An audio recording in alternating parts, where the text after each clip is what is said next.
Before in the other video, we talked about resolving angular forces with angles that are along the x-axis here. So what we're going to do now is we're going to change to actually resolve forces for a vertical angle. So this angle here, this 30 degrees, is along the y-axis.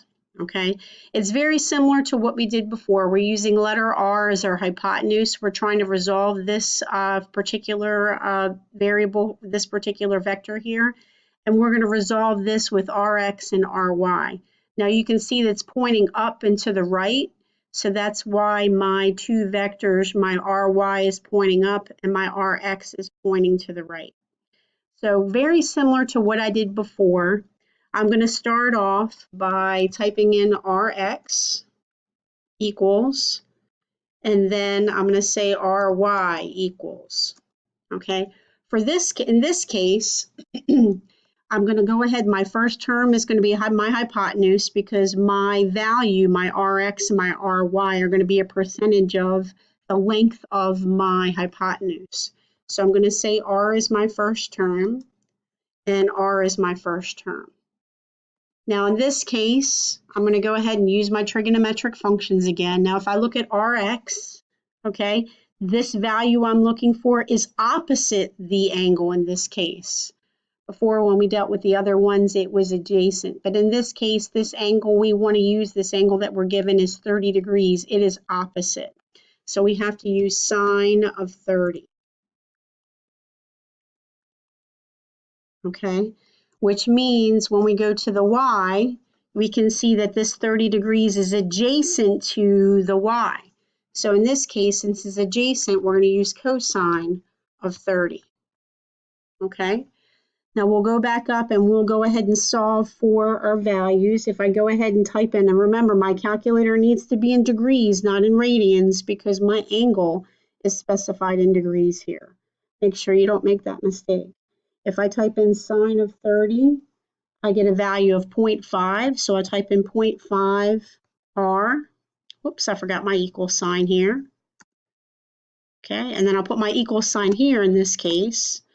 And I'll do cosine of 30.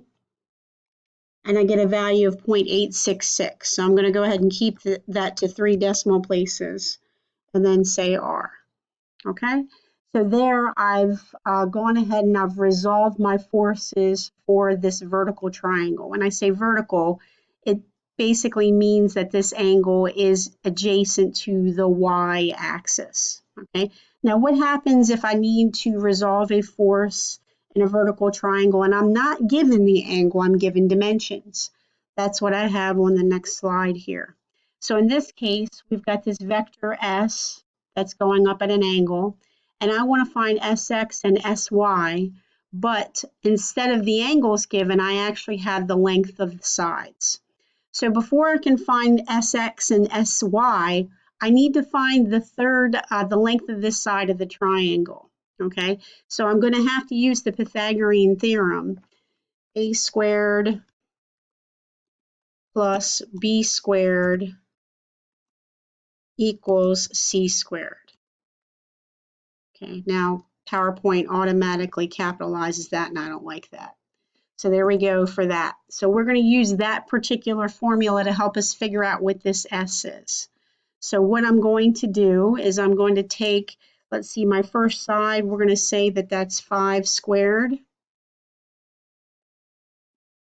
plus my second side here is 7 squared equals c squared, which in this case we're going to say is s squared. Okay, because that's what our variable is that we're using. Now if I go ahead and find out what that is, if I go through the math, my 5 squared, I look at my calculator, is 25. My 7 squared is 49. Okay, and that's equal s squared. All right, if I go ahead and solve for s, I've got to take the square root of this sum. So 25 plus 49 is 74.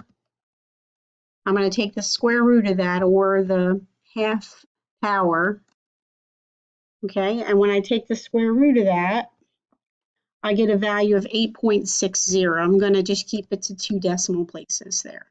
So now that I have the third length, the length of the third side, the length of my hypotenuse, I can go ahead and resolve this formula, okay? So I'm going to go ahead and type in Sx equals, okay, Sy equals, because that's what I'm looking for.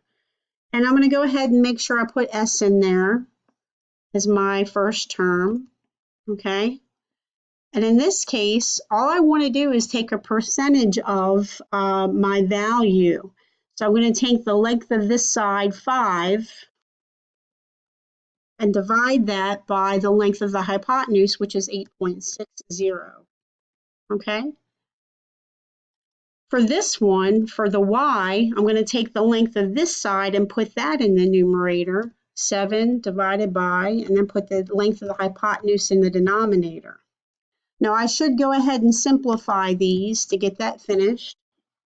So if I take my calculator and I do 5 divided by 8.6, I get a value of 0.581, and we're just going to round that to 0.58, and then we'll say S, okay?